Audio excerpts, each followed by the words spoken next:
Hey guys, welcome to another episode of ARWP, the All Real Wrestling Podcast. I am your host, Eric Novak, and today we have a special guest.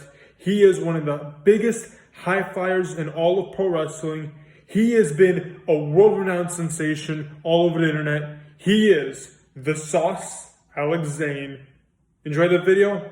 He is the Sauce, Alex Zayne.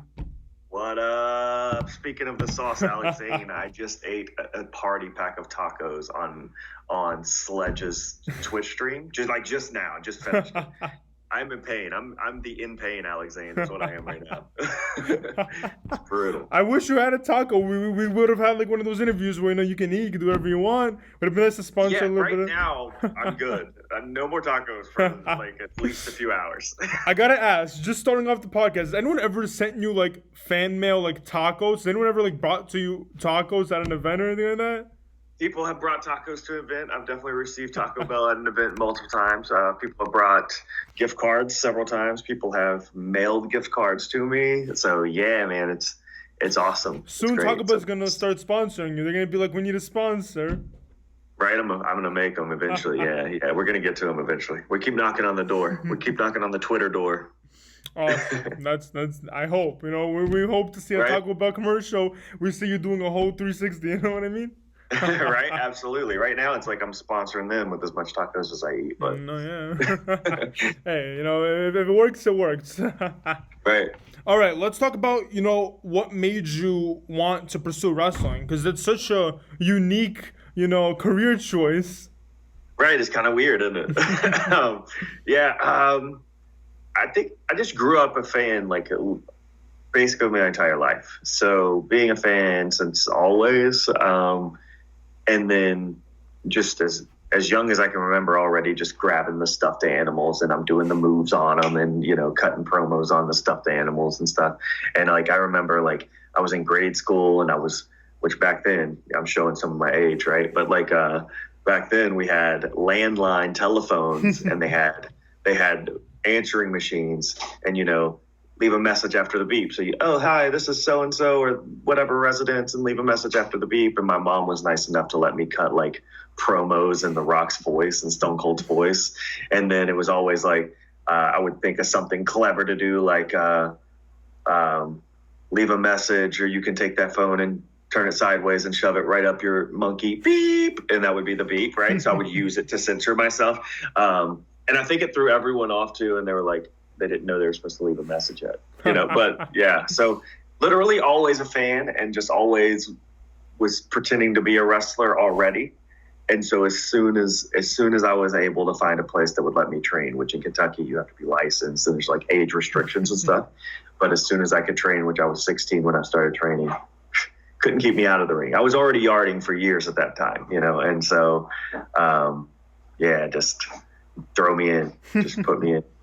Yeah. All right. Hey, if like I said, everything starts at its own pace. You gotta wait. You shouldn't go at a minor age. You don't want to get hurt. There's always some stuff going on. 100%. You brought up The Rock. What other wrestlers inspired you in your interest in wrestling? It's kind of interesting. I feel like most wrestlers inspired me in one way or another, just because I was always into the entire entertainment aspect of it. I wasn't really like, of course I had favorites and stuff like that, but when I watched wrestling, I didn't watch it for one person. I was watching for the whole card, right? I was watching for the whole show, and I was watching every show. Like on Monday nights during the Monday Night Wars, I was taping Nitro on VHS on my VCR. I would have it set to record, and I was watching Raw live, and then sometimes vice versa, depending on who was doing what that week. So I was watching the whole thing, but of course,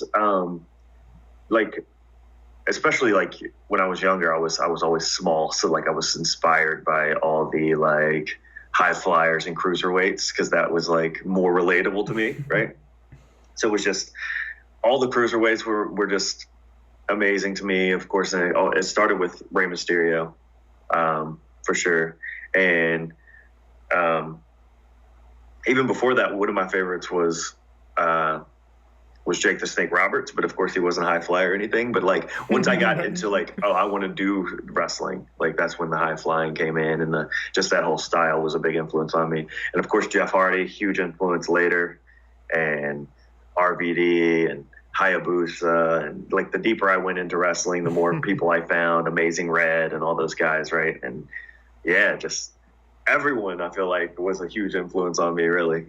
Awesome. No, yeah, it's true because your level, your style. Thing is, you're a pretty tall guy compared to a lot of people in the ring. So the fact that you do that with your height makes you even more of a star power kind of wrestler. You know what I mean? At least the spectacle, right? It's like, what is this? So right. My question is, because of your height, I've seen a lot of your matches, especially in GCW, the things that you do there. It looks like you get hurt, but you get up like it's nothing. So I gotta ask, not to kayfabe this or anything, but I'm always curious because I'm watching you on my weekends. I put on the pay-per-views, I do everything, and I'm trying to figure out. He just took a headshot straight to a chair. He just flipped over, hit his center of the ring. How do you get up from that and pretend like nothing happened? Then you jump on a trampoline off a tree. How do you do stuff like that minutes after you literally get like decapitated? Like, how does that work? Wrestling's a weird thing, man, and you kind of like always like the show must go on, right? And there's times when I have been hurt, but it's just like you find a way to, even if you're limping or you got to do it off one foot or whatever it is, you gotta find a way through, right? Yeah, you make it sound like a lot of other wrestlers are kind of like pussies. Like I went to an event in MSG with Big Kaz. He had a match with Enzo, and it didn't even fully start. He just injured his leg in the beginning, and they like all took him out immediately. I'm like, bro, if that was like Zayne, he probably would have fought a whole 5-star match and then went to the back of the room. I'm always. I like to think so. Yeah, I gotta ask though. I'm seeing you get the new color. You got the blue hair now. You got the blue gear. Yeah, switch it up a little bit. At the Warrior Wrestling. Is that your new style? You gonna start wearing more blue? Gonna change it from the purple? So I'm keeping the purple, and like I kind of rotate them based on the night. So like mainly it's just to keep my gear fresh in the bag, right? Like just wearing the same gear over and over and over just is. It's not good for me or my opponent. Like, because you can't always make it to like wash it, So a lot of times just hand washing it or whatever, and then it's like, oh, I hope this is dry by the next day or whatever. So there's that, and I just want to introduce more colors. Like I said before, like I was always a big fan of RVD and Rey Mysterio and Hayabusa, and they were always changing their colors, right? Mm-hmm. It was like the same gear, but the color and stuff was always changing. Yeah. So I definitely want to do more of that, and I think. Like I'm slowly getting to that, but I just started. Hey, I'll start with the blue, and I already have another color that I haven't quite debuted just yet. Can you give us some kind of idea? Can you give I've wrestled in it before. Oh, okay. Then, right. I watched your backyard matches, and you're wearing purple shorts, so it's hard to. You wrestled in it before. This means I'm gonna find it anytime soon. I've wrestled in the color before. But I haven't wrestled in my current style of gear. Like I haven't done that color in that style of gear, if that makes sense. That makes sense. I'm a big gear guy, so I understand exactly what you're saying. I'm in love with like the wrestling gear because for me, it's like you want to come out the way you want people to see you. If you're gonna be main eventing, you want to come out looking like a main eventer. You know what I mean? All right. Yeah. Especially Like in your GCW match, you wore like orange like pants, and it worked because you had a freaking Extreme Rules anything goes match in that end. Right. I'm loving that idea. No, I've not seen anything like that in a long time. And that's another thing. During the huge pandemic, a lot of wrestlers are like not wrestling. It's good that you actually got the opportunity to have a short pause, train a little bit, eat some tacos, do what you got to do, and then get back in full force. Now you have a show every weekend. You had Warrior Wrestling this weekend. Then you have No Vengeance, right, with Facade and Everfly next weekend or this weekend. Yes. I bought that too. I'm gonna watch that too. I cannot. Oh, nice. Yeah, I'm excited for that one, man. I love those guys. Like they're super cool, and I think their styles, like obviously, we're all similar in the general sense. Like we're flippy guys or whatever, but I think we're all three different too. So I'm looking forward to kind of seeing how that as a triple threat match kind of falls into place. Yeah, me too. You've never had a match with Facade 1-on-1 though, right? I haven't been in the ring with Facade at all. Surprisingly, I have. You were never in a six. You were never in like a 6-man. You weren't in that 6-man match that was recently. I missed that one. The one in the boardwalk. You weren't a part of that one. No, he was. I was part of the 6-man scramble the next day. So he was in the 6-man the day before, and I was in the next one, whatever. So yeah, we just like keep missing each other. We've been on a dozen of the same cards together and stuff, but yeah, we haven't been in the ring together. So I'm looking forward to it. Absolutely. I can't wait. You know, I saw Facade at an event for House of Glory, saw what he could do firsthand. So I cannot wait to see what both of you could do.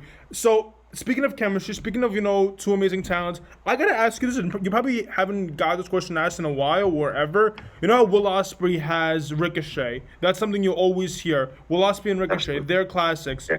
Would you consider your Ricochet to be Blake Christian? 100%, yeah, 100%, yeah. Assuming I'm Will Ospreay in that scenario. Maybe yeah, you are. You are Maybe Will I'm Ospreay. You got the first dub in my opinion. So you are Will there Ospreay. You go. Okay. You are Will Ospreay. But that's my thing. You know, we get generations. You know, Ricochet and Ospreay, they probably won't be in the same ring for a while, knowing where their goals are, knowing what's going on. We might not see that. But we have a new generation where it's like we got you, Blake Christian, and sadly, you know, you guys aren't at the level where it's like, let's everyone hire him. But that doesn't mean that you're not going to get there. Ricochet and Ospreay weren't there at first. Yeah. Ospreay was doing Defy. Ricochet was doing, you know, House of Glory, stuff like that. So it's like, at one point, I'm going to look back. I'm going to be an old fart, and I'm going to go back and be like, I saw both these guys hit a freaking classic in somewhere. You know what I mean? Right, I've yeah, seen absolutely. So much of your work. And you guys almost always get pinned in a match if it's a tag. Because you guys had a recent tag match, literally, a Warrior Wrestling. Yeah. You guys always get put together. Would you ever consider doing tag team wrestling? Yeah, like he and I have considered doing more tag team stuff because several companies have reached out for it and stuff. And there was a lot more of that kind of already planned before the whole pandemic happened. And then, of course, everything just come unraveled. And we're just kind of doing what we can at this point, like anything. Like, we're just let us in the ring, right? So, yeah, I think there's a lot more of that on the horizon for us. Yeah, absolutely. We've thrown around a couple names and stuff, tag names and stuff, right? I can't wait. I cannot wait to see this because, like I said, both of you are insane. Like, for the past month, I've been looking at I knew you for a while. I knew you back in I want to say when was the New Japan tour? When you and Amazing Red, TJP, when was that? Last November. Yeah, last November. That's when I first saw you ever. Oh, cool. I'm not embarrassed to say it because the things that I have seen after that was insane. Like, I literally binge watched maybe countless nights. I did not sleep until like 6 a.m. watching your stuff. Have you seen the like highlight stuff that's been made for you? There's some insane highlight stuff that's like in it. I've seen a couple of them that are like individual matches. Like I saw a highlight match of which one was it? Maybe it might have been me and Chris Dickinson. I think I saw a highlight match for, like a highlight video put together for that match. I've seen a couple floating around on YouTube, and of course, like I've uploaded a few like best of volumes or whatever for like whichever period it is. And I think we've done 2 of those, and then a entrance video and stuff that I have a good friend who's like killer video editor, and he does all sorts of my stuff. So yeah, I have a few of them myself uploaded, but yeah, I'm sure there's some out there. I try to vanity search as much as I can on YouTube just so I can interact with stuff. You know, if people are taking the time and effort to make stuff for and about me, like I definitely want to interact with it. And so I'm sure I'm missing some. I'm sure a lot of them fall through the cracks. So if you find any, send them my way for sure. 100%. But it's like, you know, as I'm watching stuff, because after watching. And I wasn't even in, like, the area. I was somewhere on vacation, but I still managed to, like, keep wrestling at point. And seeing what you did with TJP and Amazing, I saw the chemistry. Then you fought Jeff Cobb recently. And then you had so many more amazing Lance Archer, if I'm not wrong. I've seen so many insane matches. And that was just New Japan, but there's so much outside. Like I said, GCW, you're at almost every show, and there's so much going on. And my question for you is, would you say that, you know, as of this year, like as of what's going on, people have been seeing your work more and more? Because recently I have been noticing, and this is a shame because I've been wanting to get you for a while, I have seen many podcasts sponsor you. They've tagged me. I have seen so many stuff, and I'm like, I can't get him now because they just got him recently. Because I have a respectful thing where it's like I'm not gonna get someone right when the podcast oversaturate. I want them to get, you know, people to watch their stuff. I don't want to overflow on that. So I'm like, Sure, I sure. need to find the time. Right. Hopefully, when this goes up, you're not gonna have another one Here going we are. on. Here we are. Right. Yeah. Let's hope. But that's the thing. I have been noticing 5, 6, 7 podcasts straight up. You're on there, and it's like weekly. Like every day, I see, you're on a new podcast. So it's like you've been. It's a thing too, where like because of the pandemic and I'm less busy, really, that I have more time for podcasts. So when they're reaching out, like I'm like, yeah, let's do it, because I mean I want to get on here and talk wrestling too, right? And so yeah, I've had more time to do more. So yeah, it's definitely seemed that way. Like a lot more podcasts recently. I can't complain. So thanks for everyone putting me on, right? Of course. But yeah, definitely a lot more people are just finding out about me now. I think even because with everyone else's downtime, they're having an opportunity to go catch up on a lot of wrestling and go check out a lot of the independent wrestling TV and the fight TV and the New Japan World and all that, and catch up on some stuff that they may have missed or overlooked before. So yeah, I think a lot of people are just kind of really getting exposed to me. Excuse me. It's 12 tacos, you're man. Fine. It's the tacos 30. coming out. No, you're fine. But, it still blows my mind knowing that, and you may not know it because it's very hard to see your own spotlight or anything like that, but it's like knowing, because I was at the point, watching wrestling at the point where Will Ospreay just got discovered as, where he is. You're following that exact pattern where people are like, that hi-fi guy on TikTok? My friend, I think I can even show this to you. My friend who doesn't watch wrestling at all goes, yo, have you seen this on TikTok? And I literally, yeah, it's Alex Zayne, he's insane. Literally, he sends me right there. As you can see, it's like right there on the side. You see it? Yes. Literally, he sends me a TikTok. And I'm over here. That's like, awesome. Yeah, because your stuff is being, and this guy does not watch wrestling. It's just on TikTok, and your thing comes out of nowhere. He just knows you're a wrestling fan, right? It's insane how popular, and I'm saying it because when I saw you in New Japan, I'm like, New Japan gets a lot of guys. And I've been following your career even after that, but it's like not knowing how this pandemic not helped, but like influenced the world to take a pause from like television wrestling, because that got a little weird knowing that there's no fans. But then we got the whole like GCW. It's not about like a one-on-one match. Do you guys pull out 5-star classics if it's killing each other, if it's jumping off a trampoline? I'm sorry, but I've never, in my opinion, I have never seen a match like what you had, where you literally jumped off trampolines to hit finishers or moves. Right. Have you ever seen that? I have never seen that. Where I came up like yarding for so many, like I yarded for so many years and stuff. And of course, like we didn't have like the best venues or even the best wrestling rings or whatever. So we had to be really resourceful on like what we were doing and how we created stuff. And then on top of that, like just being a fan of backyard stuff and playing like the backyard video games and all that stuff, and like being a fan of all this crazy stuff my whole life. Like when I got into that match specifically, me and Tony Deppen in the backyard match, which was just over a year ago now, it was last July 4th, GCW, it's on Fight TV, there's the plug of it, I'm sure you can find it. So yeah, like when I got the opportunity to do that show, which was my GCW debut,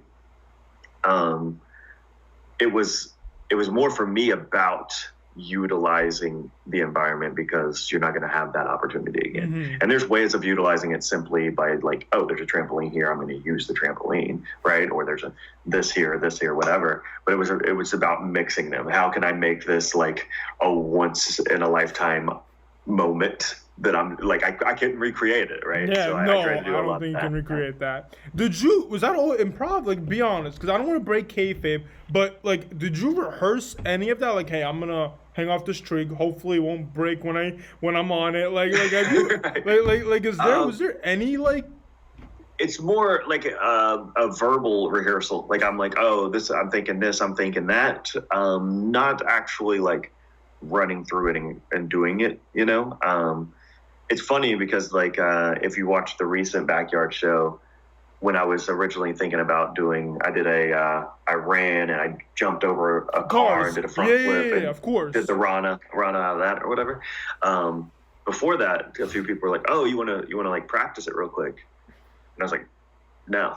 And that's the reason behind that is I don't want to roll an ankle, right? And or something before the match, and then everything's shot. So like if I'm just gonna send something, especially like that, I'm always gonna like make sure I'm 100% confident in it, but if I'm gonna like it's risky, it comes with a fair amount of risk. Everything like that does. So in that situation, I'm just like, no, I know I got it, and I don't want to risk rolling an ankle or like anything like that before the show, or psyching myself out too, and overthinking stuff. That's a problem. Like, luckily, I'm not big on thinking, but Well, in wrestling, you don't need to, because just by doing all that, fans immediately go, "That's the top." I don't know what Meltzer would have gave that, because Meltzer is very biased in a lot of senses. But I don't know what Meltzer would have gave that. But in my opinion, that's definitely going to be one of the most amazing backyard, and I don't even want to call it backyard. It was extreme. What would you consider extreme rules? Right? You would say that would be extreme rules. There were arguably, doors involved. Yeah, it was a backyard themed show. Like, it was GCW, they're a professional company, right? But they were having a backyard themed show for the 4th of July, right? Because it just made sense.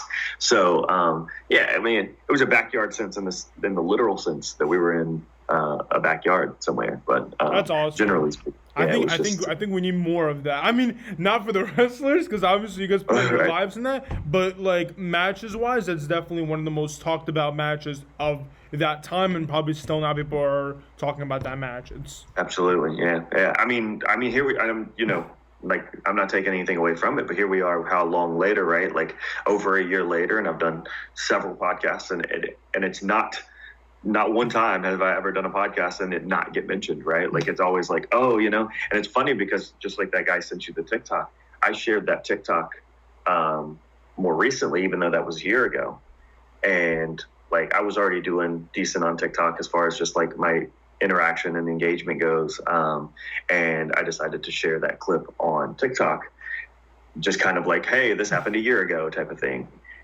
And it did 2 million, 3 million plays. And then SportsCenter picked it up, and ESPN picked it up, and Barstool Sports and House of Highlights, and then a dozen smaller like sports coverage like pages and stuff like that picked it up. And like, next thing you know, like I'm sitting there at like 3 million views. All those other places are doing millions of views, like on Instagram, Snapchat, TikTok, wherever. And I'm just like, what is happening?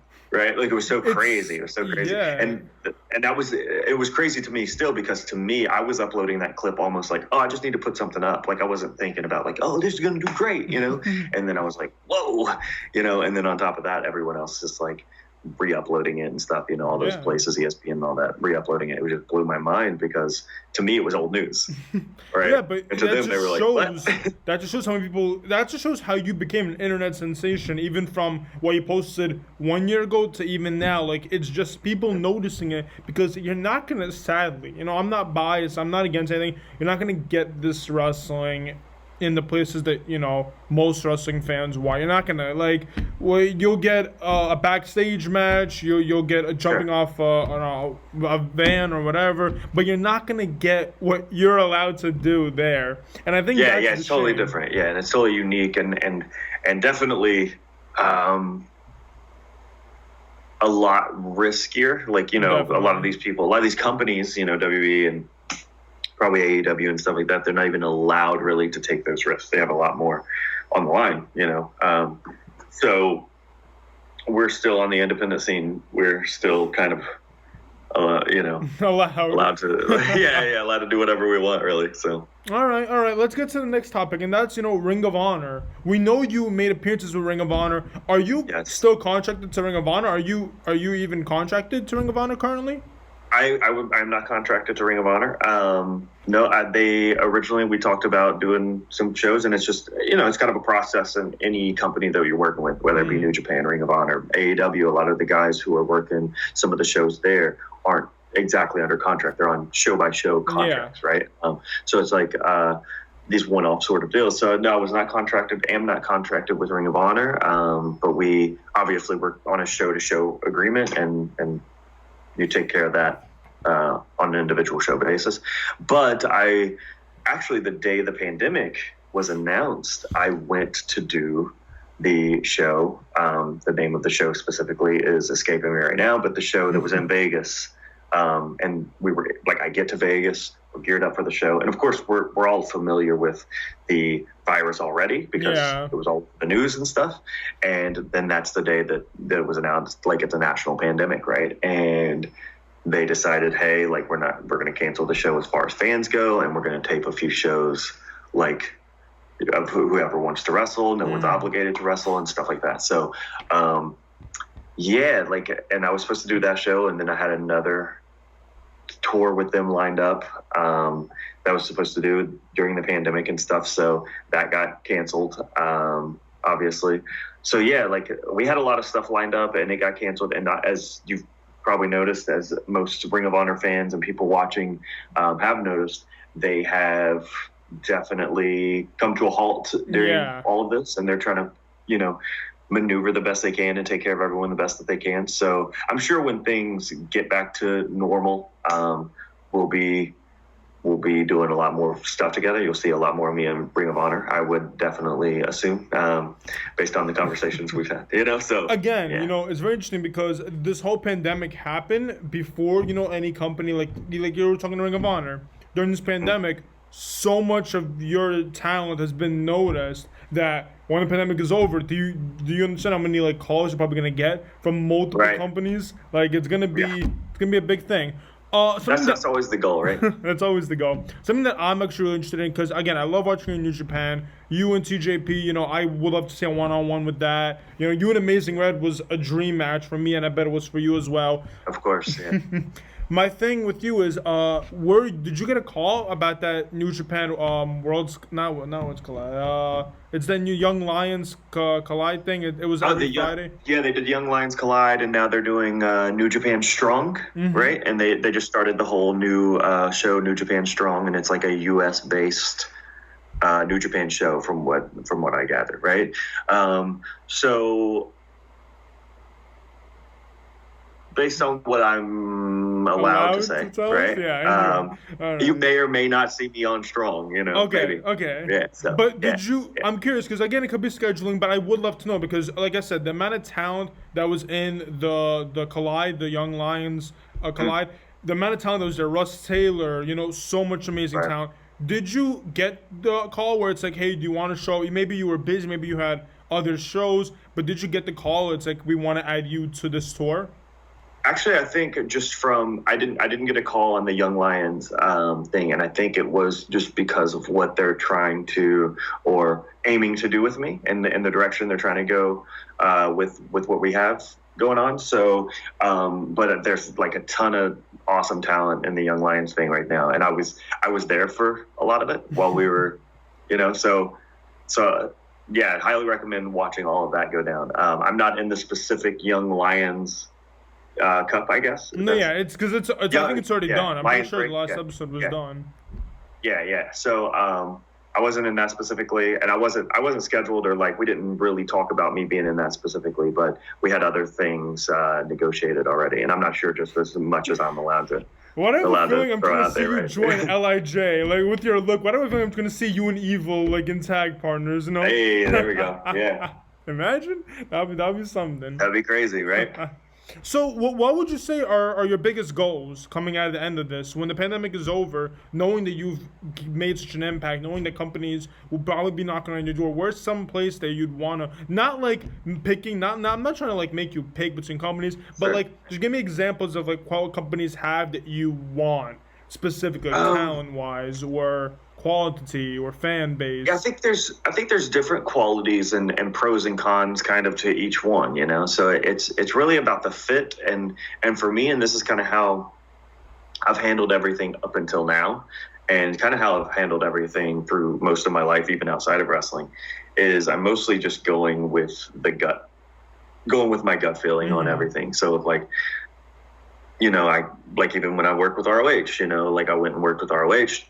Incredible locker room, incredible like team, like everyone's awesome, love that place, and just kind of going with the feel of everything. And then of course everything's just a process, like not everything lines up, you know, so as ideal or whatever. So I try not to even fall into my own like ideas, you know, just like in building it. Instead, I like my real goal is to become good enough right, to add value to wherever I'm at. That's my true goal, is to add value to wherever I'm going. So whether that's New Japan, ROH, AEW, WWE, I don't know, the company down the street from me, wherever it's at. If I'm working there tomorrow or whatever, my goal is just to add value to that show individually and value to that company as a whole, just because I'm on it.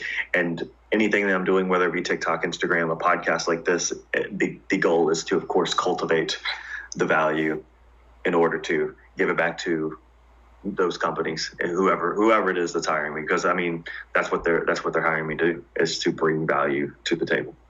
So, a lot of wrestlers, and again, you're not in this position, which is amazing, which is the fact that I'm like literally speaking to you knowing that you're not in this position. A lot of wrestlers that are free agents are always worried about where they're gonna go, who's gonna sign them. You don't have that worry. And maybe to you might, because like I said, for a wrestler's perspective, it's very different. But for like being as a fan in wrestling, knowing what people talk about, knowing the amount of hype that's going on, you're a free agent, knowing that when this is over, every company is a big companies will look at you and be like, we need to hire. Again, right now during a pandemic, you're off every weekend. You're literally gone wrestling every weekend. Wrestlers don't have that. So many wrestlers don't have that. You get to do that, and the shows very fortunate. And the shows that you're in are insane. Like Warrior Wrestling had Brian Cage, Brian Pillman. There's so much. Lance Archer, and all sorts of guys. Yeah. So I think the reason I don't feel that way, and it like, I mean, I gotta look for the way to phrase this, because it's phrased the wrong way and it can kind of sound, take your time. I don't want egotistical, and that's not where I'm coming from. But I think the reason I'm not worried about it at all is because I think if I'm focused on, like what I said, cultivating value to add to any company, and I'm achieving that, then arguably I don't have to worry about the rest, because it's bound to line up, right? Like it's bound to happen, whether it's whichever it is that's putting the paper down and having that conversation. So that's why, I don't lose much sleep over it, because I'm focused on how, not where, So it's like how to get there versus where. Like, it's better not to stress about it. Your conscience feels better when you don't think about the unknown and stuff like that. Again, talking about things that like will come down the road. Sadly, the pandemic lost a lot of wrestling. A lot of amazing matches. I'm gonna bring it up, knowing this probably the most like disappointing thing out of this entire pandemic. You, Blake Christian, Will Ospreay. When I saw that, I was 100% on board. I told maybe all my friends we were gonna literally throw a whole get together, buy it, watch it. Sadly, that didn't come to be, and that would have been probably one of the greatest high-flying matches in who knows? It would have been crazy, for sure. Like, I don't even know, like, the things that would have happened in that match, Just because, like I said about the backyard show, it was like once I was in the environment, that's when I started, like, figuring out things to do and stuff. So I literally remember watching you and Blake Christian, and I'm pretty sure it was you, or it could have been him, but one of you got off on the top, and then where all the fans are, and just did a whole. It was him. It was Blake. Yeah. Like I could have just imagined the insane anarchy you guys would have created in that match. Like I could have just imagined. Have you spoken to Will on that? Like, have you had a conversation with him? Like, hey man, it's not happening. Let's reschedule it. Is there anything forward with that you could see down the road? We didn't talk about it. I know that the people in charge of booking it initially, because I mean we didn't book it. We were kind of just as surprised as everyone else, like, oh, this 3-way, even though we of course knew before the general public, right?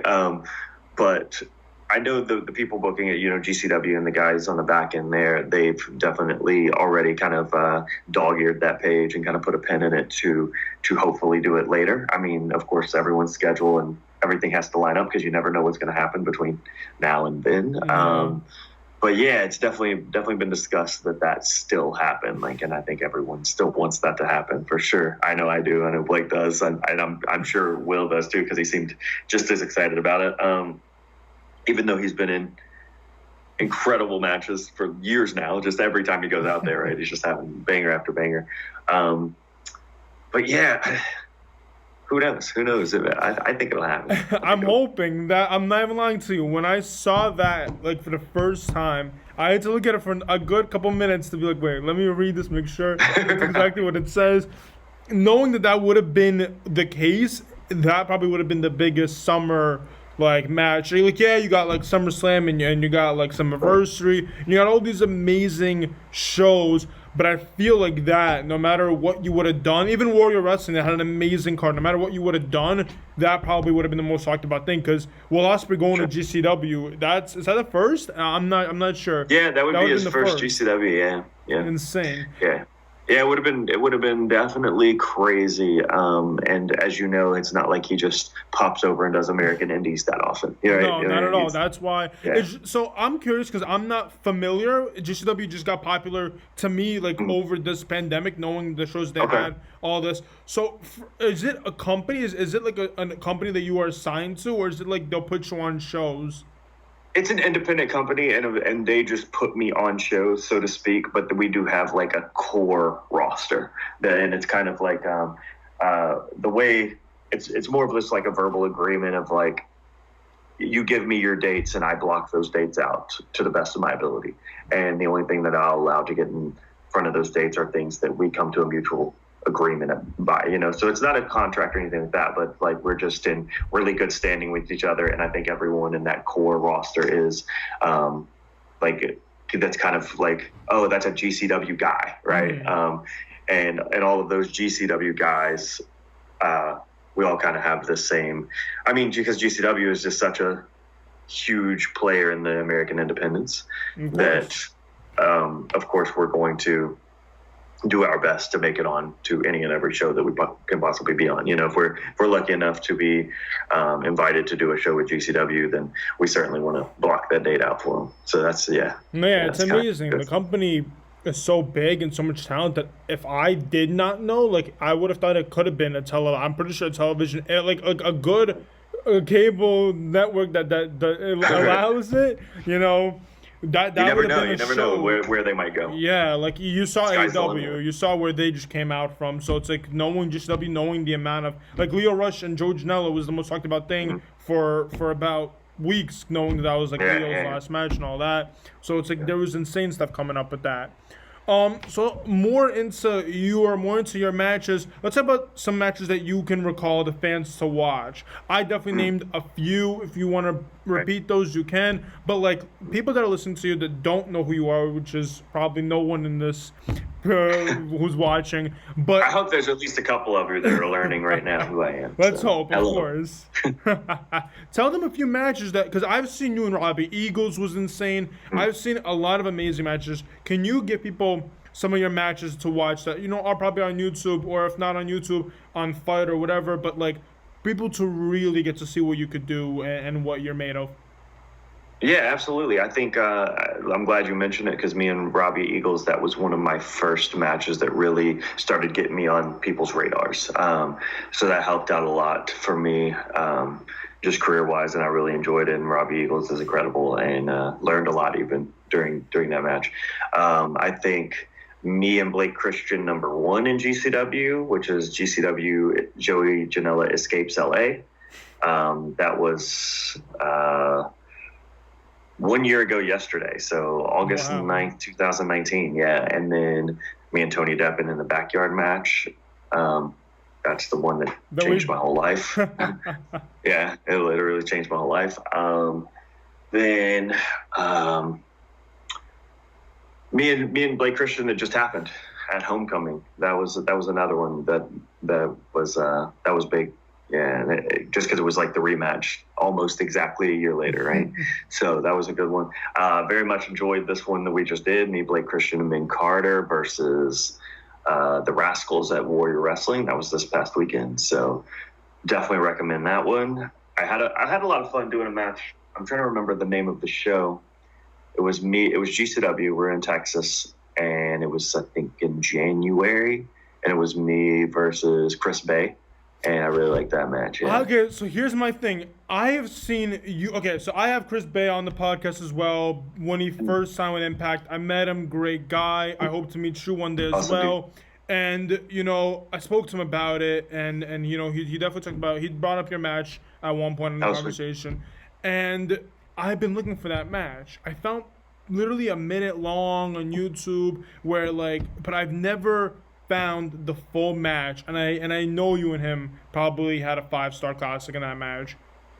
So it felt great. Yeah, that match I liked a lot. It's also I'm in trying the to find it. Hang on. volume. It's also in the volume 2 of your package. Where I don't know if you made that or a fan made that, but there's like a YouTube thing going around where it's like volume 1 and volume 2 of all your it's like a music in the background and stuff like that. And Right. he is in there. And when I saw that, I'm like, wait, that match is somewhere in there. So I've been looking and I just couldn't find it. Yeah, I think that's the one I uploaded. But my good friend made that. A-List Productions made that, and he also did. That same company also did a backyard documentary called The Link, and it's in full. You can watch it, the whole thing, on YouTube. So if you just search the Backyard Wrestling Link, there's a documentary on YouTube if you're interested in a backyard documentary featuring yours truly amongst many others, including Matt Cross and all that. So, or M-Dog20. Also had him on the pod. Nice. Yeah, what a dude, man. That, he's an inspiration. He inspired me a lot through the years, for sure. So I would love to wrestle him one day, for sure. I've not stepped in the ring with him yet, and I've been on several shows and stuff, right? But yeah, I would love to actually work with him. So I'm curious, only because I'm from New York, Brooklyn. I'm just curious. Before the pandemic, did you have anything scheduled for New York or anything like that? Oh, for New York before the pandemic? I'm sure that I did, because there was so much stuff canceled. It was crazy. And I know GCW does a bunch of stuff up there, and in the Jersey area and stuff like that. Yeah, nothing specific comes right to mind. I know I'm about to go up there this weekend and do Violence and Suffering, that show, with the triple threat, right? Are you going to that one? Because I'm stuck in quarantine. I'm in Poconos. I'm in literally the woods. Oh, yeah. Gotcha, I'm hoping to go back soon when things clear up, because Brooklyn is a mess right now.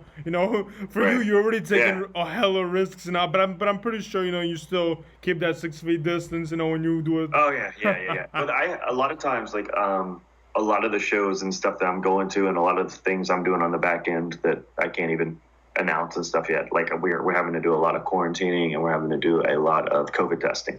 So I'm getting multiple COVID tests all the time. And a lot of the shows are requiring COVID tests before you're even around any of the other guys and stuff like that. So, we're taking a lot of precautions, and my hands are drying out from the amount of sanitizer, hand sanitizer I'm using. So, they need to make a hand sanitizer that's also a lotion. They should do? They should figure that out. Like a moisturizer, right? Yeah, like a moisturizer. We definitely need some of that. But no, definitely when the pandemic is over, my number one goal is to watch you live wrestle. I definitely meet you in person. Seem like a great guy. Thank you. Plus, literally I stayed up countless nights just watching your work, and it's insane. To still know that I'm talking to you right now is literally insane, because things I've seen you do, it's how are you alive in that many ways? Again, I love this wrestling. Multiple people can say wrestling is fake. This is called the All Real Wrestling Podcast for a reason. Right. Because what you do is definitely not fake. That's right. You're alive, so maybe I don't know. Right. Maybe we're CGI and some stuff or something, right? I really, really appreciate that, considering how many nights I stayed up watching my favorite wrestlers and stuff like that. Man, that's awesome to even think. It really doesn't even register that that's happening right now. People are out there watching my stuff on the same level, and they're he's doing a match. That's how I used to be, right? I would see some of my favorite wrestlers. So thank you for that. Of course.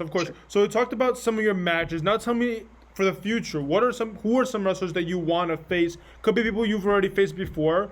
Obviously, Ospreay is there. We'll take him out, knowing that, we talked about him enough. It's a given, right? Yeah, it's a given. And we'll take out Matt Cross, knowing that you brought him up, talking about that you'd want to face him. So give me 3 guys that we have not talked about that you want to face, and that maybe, hopefully, it will happen in the future, and it is possible. I would love, man. There's so many people. It's funny because people do like those lists on Twitter all the time, like, oh, here's my wrestling like kind of dream list or whatever. And I never want to do it because one, I'm scared I'm going to forget someone, and two, like my list is so long. I'm like everyone's here, right? I think Facade did a list and he included you and Blake Christian. I think he did that, right? He created the list. Yeah, and then the next day is when our triple threat was announced, and he was like asking received. Yeah, right? I was like, was that planned? Because like it was not. No, it was not because I got the graphic for the match after he had tagged me in the list, and then he got the graphic like the same time. Like the company sent us the graphic, and I don't know if they saw his list and were like, oh, might as well do that or something, or if it was just. I cannot wait. Pure luck. And the coolest thing is I got Facade, I believe, tomorrow on the pod as well. Oh, cool. So I literally cannot wait for this match. I'm super, super excited for that match. Yeah, I'm stoked for it too. But I think to answer your question, I definitely want like a singles with TJP because we have the tag bit, right? And he's just every time I'm in the ring with him, I learn something new about myself and just wrestling in general. And then Alex Shelley, Brody King, because we were supposed to have a little tag bit that's at the ROH show that got canceled. Yeah. So I was really looking forward to that. Calvin Tankman, like that dude is killing it. You know, there's a lot of young dudes out here killing it right now that I would love to do stuff with. I want to singles with Shane Mercer. I want to singles with Trey Lamar. I want to singles with Desmond Xavier. I want to singles with.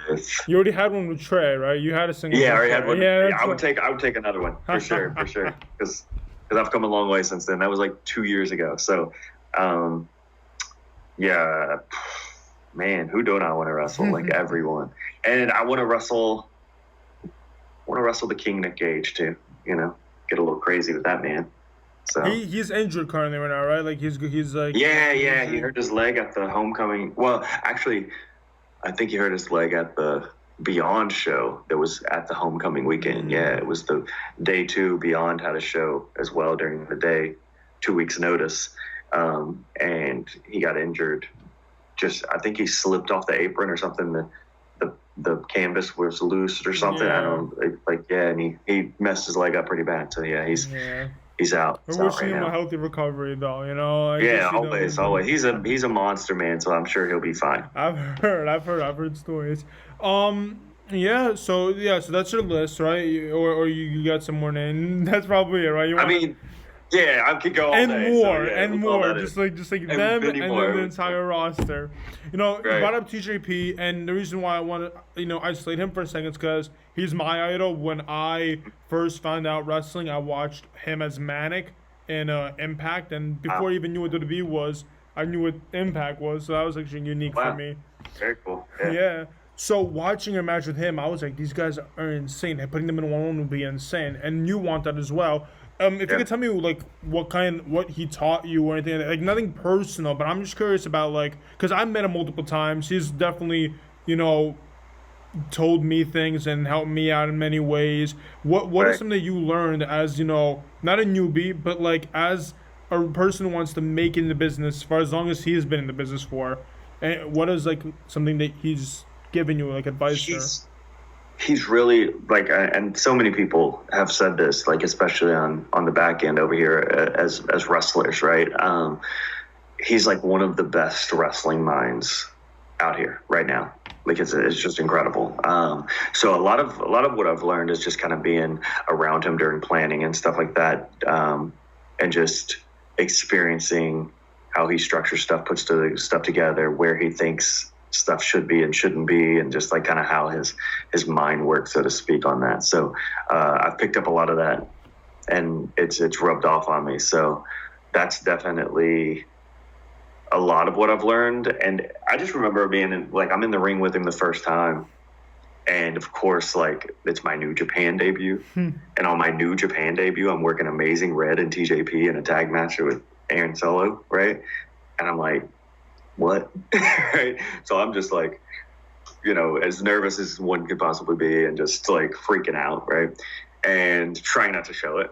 Yeah, of course, right? So I'm out there wrestling or whatever, and we're just in the opening parts of the match, and I have his arm, have arm control on him, and he's just like, relax. You got it. Like, you're fine. And I did. Like, it like actually helped. And I like just remember that moment. And sometimes when I'm like freaking out again because this is like I'm about to have a big match, I just remember that. Just like, chill out, dude. Like, you've done this a million times. You know, go out there and do what you do, right? So it's just hard, you know, sometimes just because it's wrestling and you got a million things on your mind. And, you know, so yeah, it's crazy. It's crazy because as I'm watching that live, I heard chants where people literally chanted your name, his name, Amazing Red. You know, everyone was chanting for everyone. You know, that was certainly crazy to me. That was crazy to me. And when I did the tag match for Bola, that's another match people should watch. Me and Joey Janela versus Blake Christian and Tony Depp. Yeah, I watched that one. Amazing. Yeah, that one's special for me for many reasons. And when it was that show, and it was the New Japan show, and it was because they were my debuts. Of course, I'm kind of like, I you know, at this point I've gotten used to a couple people knowing me because they've seen me online or whatever.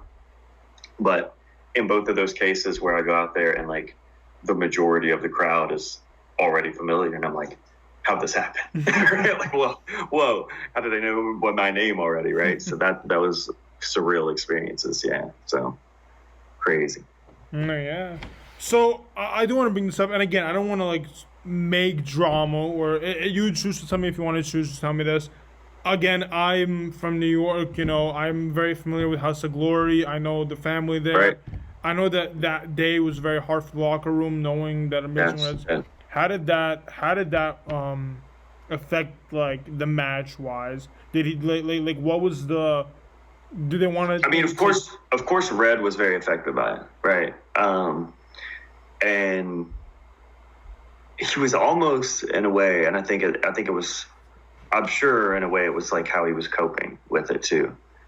He almost was more like, I didn't know him before that. That was my first time meeting Red, but he was very focused, and I think it was a lot because of that. Like, he was like, this was for him, right? Like, you know, so he was doing it for him. So like, even though it was hard, like he felt like he had to give everything for it, and it's Red, so he always does, right? He's incredible since forever. It's just insane how like you got him. You know, he's one of the people that like not everyone could say I wrestled Amazing Red. He's one of the most.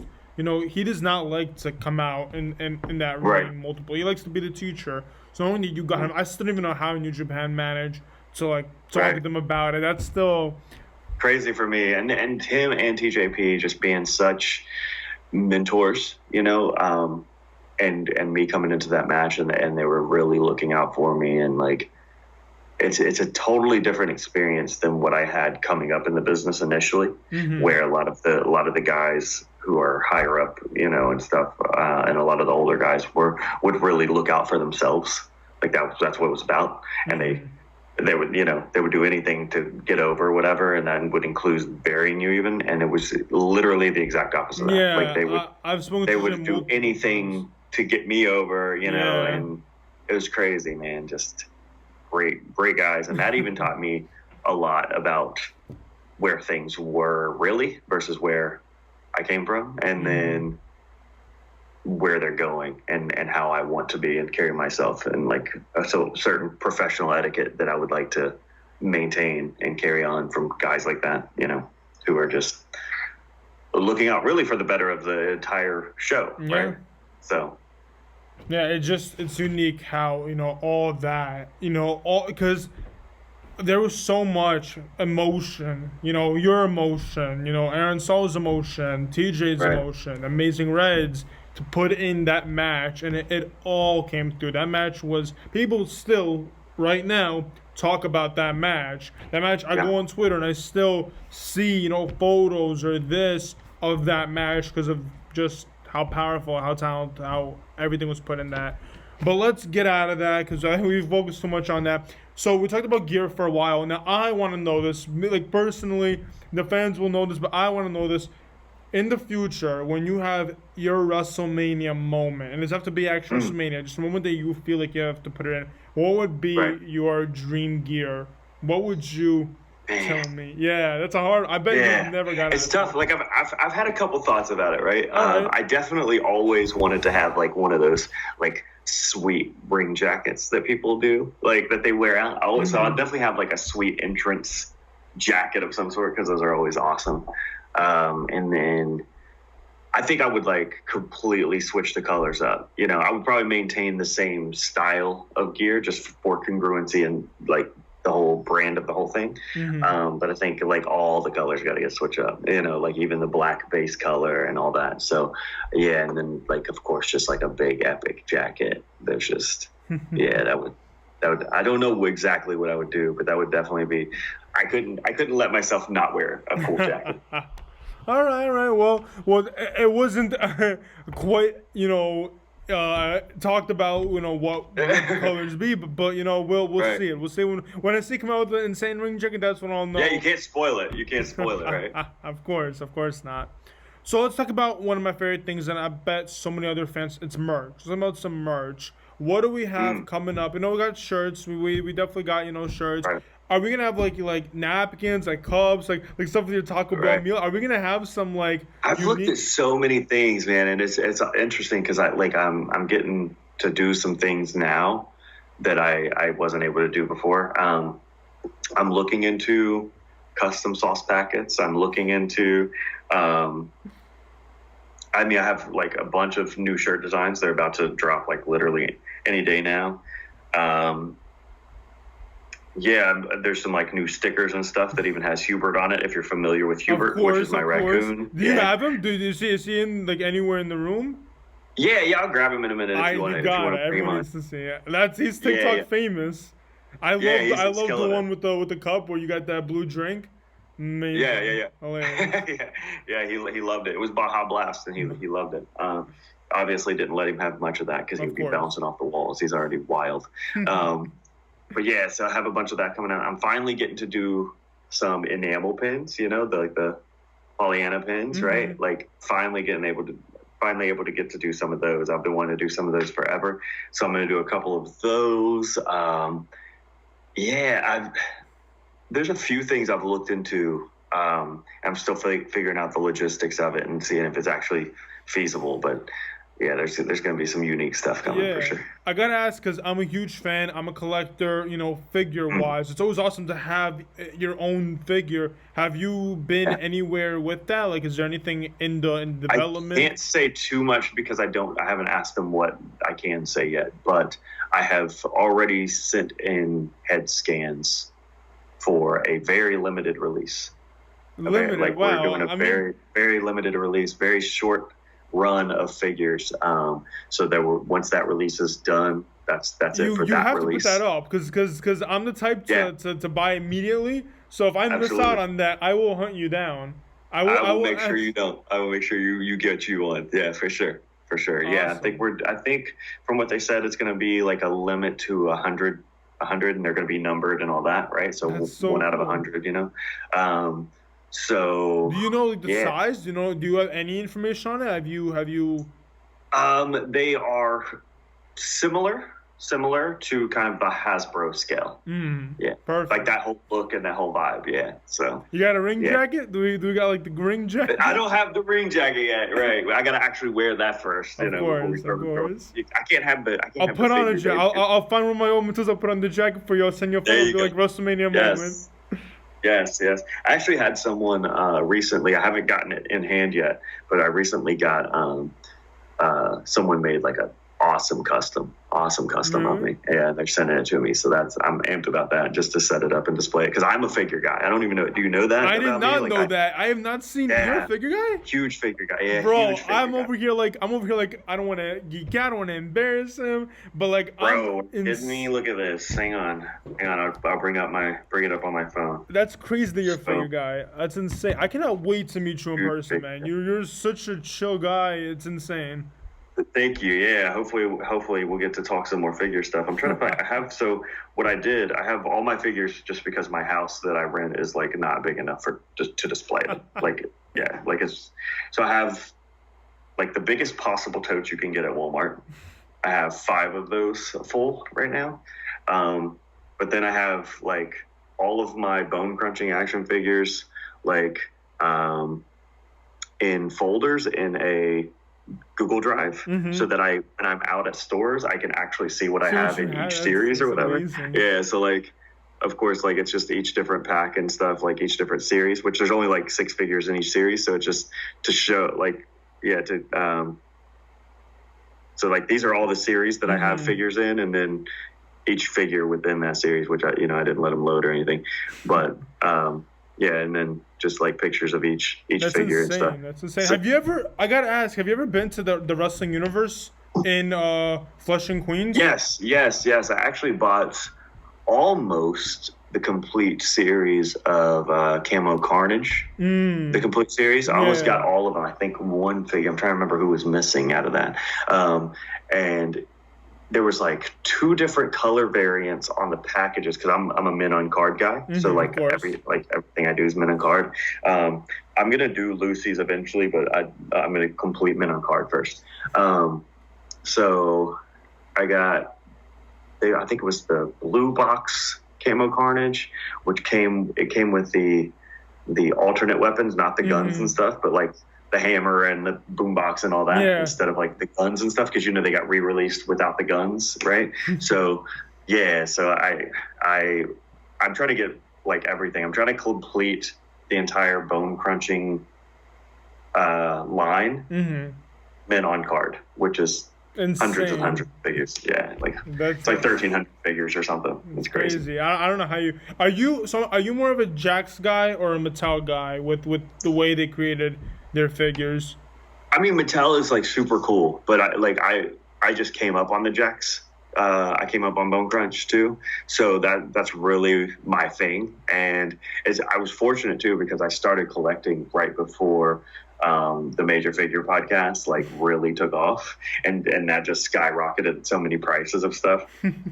And the Bone Crunchers are starting to like go up and up and up in value. So I was lucky to get a lot of the harder to find Bone Crunch before they went up. Right? It's still insane that like Bone Crunches go up in value. Like figures that are insane that have not been released in a long time. It's insane. Yeah, we were just talking about that today. I mean, Kamala just passed away and rest in peace, right? And he already had one of the hardest to find, rarest, and like most valuable figures out there, and it's the Hasbro with the moon belly, right? Because he has the star belly and then the moon belly, and the moon belly's like incredibly hard to find, not to mention mint on cards. So now like that he's passed, like I can only imagine that price is crazy. So rest in peace. Like a major, he's a major find in the figure world, and just a major player in all of wrestling, and I like. Yeah, we lost a real one with that one. Yeah, no, I literally remember having his action figure too, like, and watching his stuff. I even have a magazine. Like I collect the magazines also. I do too. Yeah. Bro, we got. Right. Yeah. Are you collecting like the WWF magazines, or like are you going?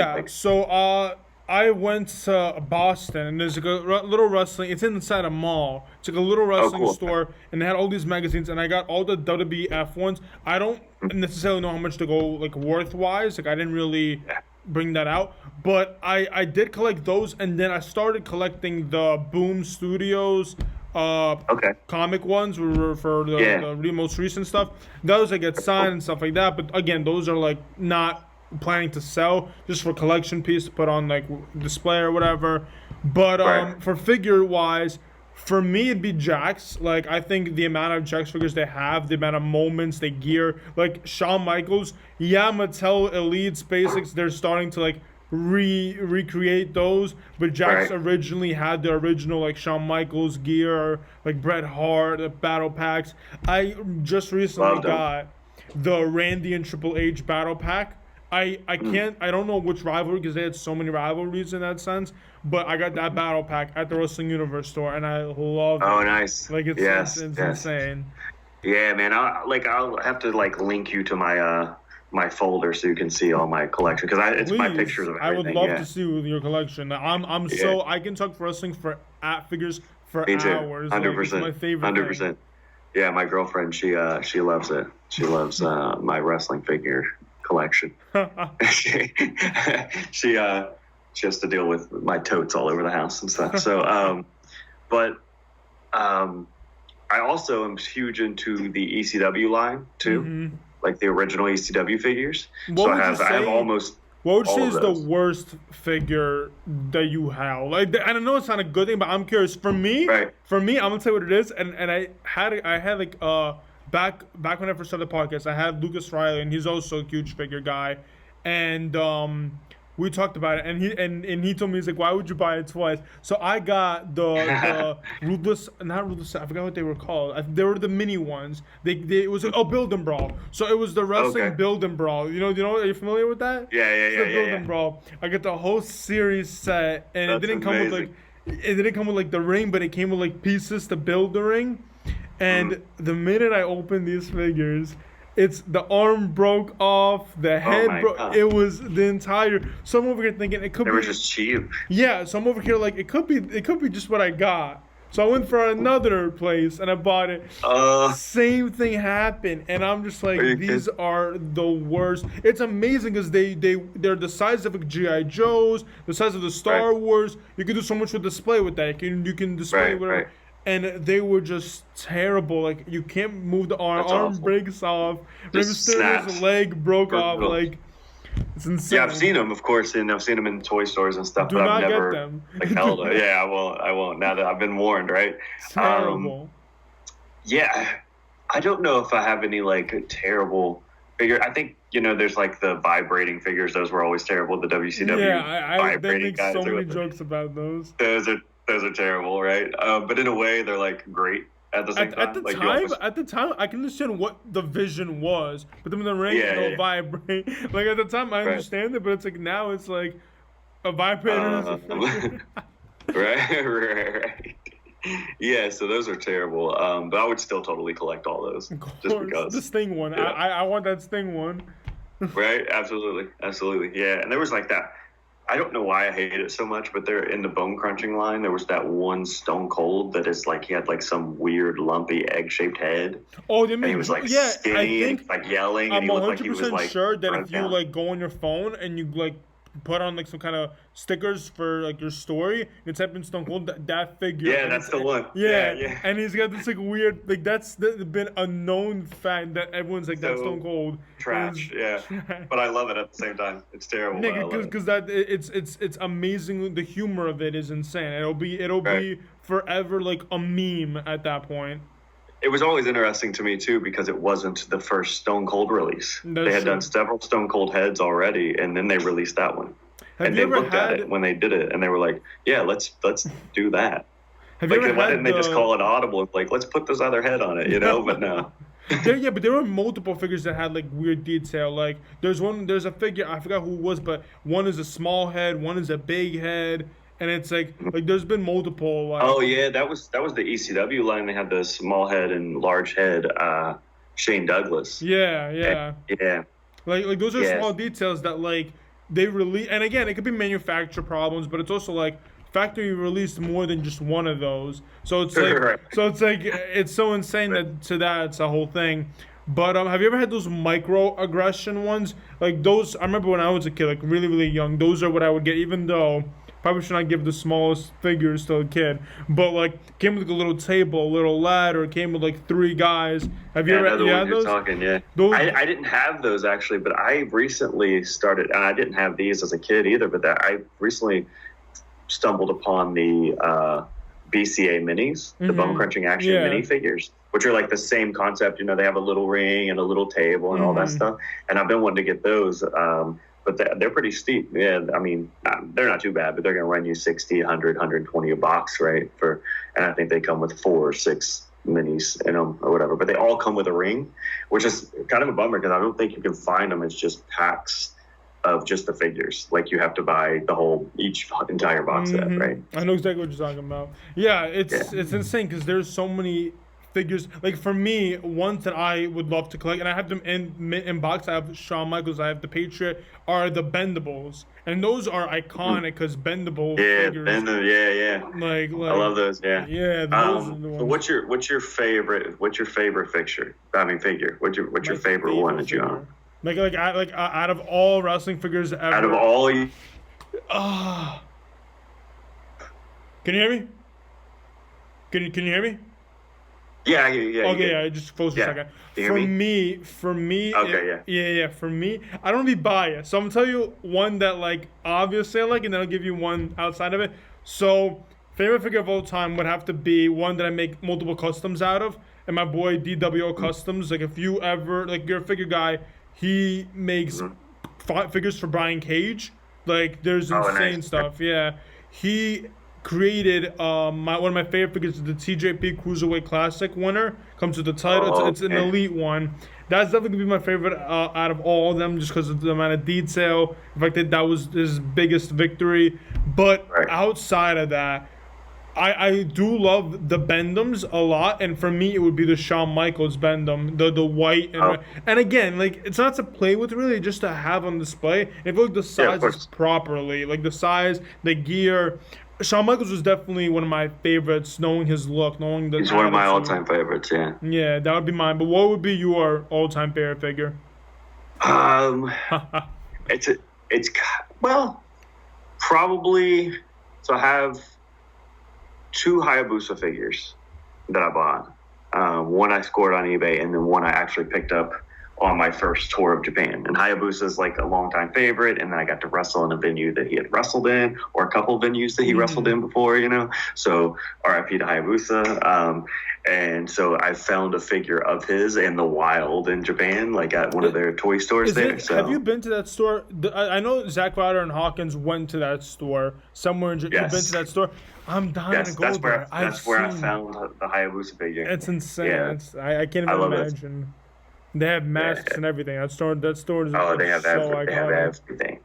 Like me and Storm Grayson, which is he's a indie wrestler out of the Chicago area. Super good dude, and he was out there doing a bit with Wrestle One at the same time that I was out there. And he and I went to that store, and next thing you know, we look up and 3 hours have gone by, and we're like, oh wow, okay, yeah. Like it's just so easy to you could spend a day in that store and you still wouldn't see everything. It's crazy. Like their magazine collection alone, they have like this whole area of magazines, and of course it's all Japanese like wrestling magazines, and they have them all the way back to like the 70s. It's insane. Crazy. The figures that, and I've seen them on eBay, but it's like for insane price, are the people who created the G.I. Joes, like the same idea, rubber band, created these small series. It was like Tiger Mask, Juice and Thunder Liger, and they were like this little mini. Did you see if they had those at any point? Because I don't know if they did have those. It's highly probable that they had them. I'm sure they're still pretty pricey. Insane to find. Like those are ones that like if I ever had the chance to see it like in person, I'd probably pay that much money just to get it, just to say. Because the Japan figures are insane. I love them. Yeah. It's amazing. It's iconic. Man, I think I held you for longer than I was supposed to. But no problem. Yeah, we talked about plenty. It was awesome. Man, I'm loving this. Like this literally was freaking awesome. Thank you so much. Where can people find you on social media? Where can we support you? What can we buy? Anywhere and everywhere. If you just look up Alex Zayne, if you Google it, if you tweet it, Instagram it, TikTok it, Facebook it, Alex Zayne, ALEXZAYNE, AlexZayne.com. It usually has all my merch links on it. They're not there specifically, but if you go there, you can find all my merch links. My pro wrestling tees store goes up like this week. So yeah, lots of stuff to look forward to as far as merch goes. If you are interested in that sort of thing, Alex Zayne, just check it out. If you want to see that TikTok that his friend sent him, go to TikTok, type it in. I'm one of the only wrestlers out here really doing a lot of TikTok, and there's not a whole lot of wrestling on TikTok yet. I keep trying to tell people to get over it. I'm not a TikTok guy, but that doesn't mean that I don't appreciate what you are doing to get seen, and I think that's amazing. But yeah, Right. I'm just because I'm already focused on so much social media. Like I can't. I don't Yeah. even know how you do it as Just a one more wrestler. thing, right? Yeah, No, I it know. still blows my mind. Before we leave, can we see the raccoon? I think everyone here Yeah, is let just me grab waiting. him. I'll I think grab you. everyone's here just waiting to see him. You got it. 1 second.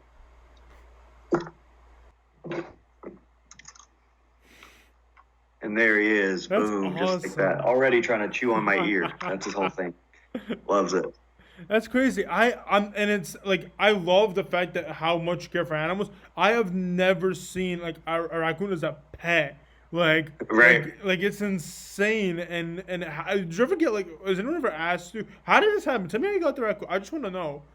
So, my girlfriend's mom has a farm, and she does quite a few different rescues, primarily dogs, but she gets calls for like everything. And so she got a call on the raccoon, and it just so happened to be at the same time that she was like going on like a family vacation. And Tabby's rehabbed several raccoons into the wild. So she called us and was like, "Hey, do you all want to do this?" So, since she was leaving, so we took him in and we're rehabbing him, and it won't be too much longer that he'll be released back into the wild. But it's through like this. There's like a protected land that we take him to, and they take care of him from there. Yeah, and he gets fed and everything there. But it's like acres and acres, so he gets to live as close to a real wild raccoon life as he can. Yeah, That's insane. Because I've seen, I think it was on your Instagram that you like took him up on a tree. He like crawled. Yeah, so, yeah. Like Yeah, he got stuck at the top of it. He freaked himself out. How'd you get him out? Well, she actually climbed up about halfway, and then we just coached him down and just kept calling for him until he came down. He was up there for like 35 minutes, just like yelling. That's awesome. That's awesome. So Yeah, I am curious.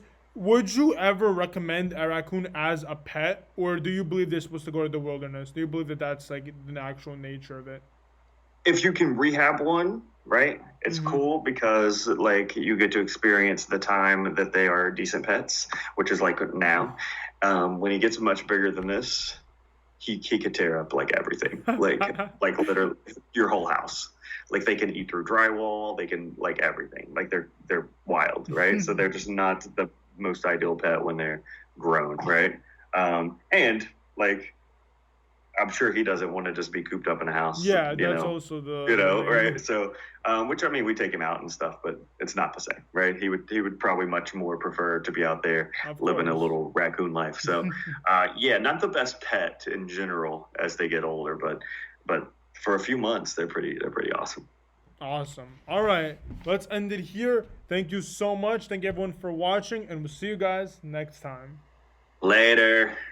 Alright guys, I hope you enjoyed that video. You don't know how awesome it was to talk to Alex Zayne, to talk about his story, talk about what he's got planned for the future. Man, is this guy gonna be the next big thing if he's not already. I am so excited to see what else is next for him. He is by far one of the most entertaining people to watch, to listen, to talk to. If no one has seen his work yet, go check it out. Go look him up. Go see what he can do, because it's literally insane. If you have seen his work and you know him, awesome. If you want to follow him, support him in any way, all the information is in the bio below, and all my information is in the bio below. So if you want to like, comment, subscribe, share with all your friends, support me on social media, you get to do it. Thank you so much for everyone who have given me this opportunity already, who have given me the love, the support, everything to help me move on, to help me go further and further and further. And the walls that we are breaking are amazing. The amount of talent that I have coming, the amount of amazing stories you're going to hear, I cannot wait for you guys to check it out. I'll see you guys at the next one. Thank you so much for always supporting.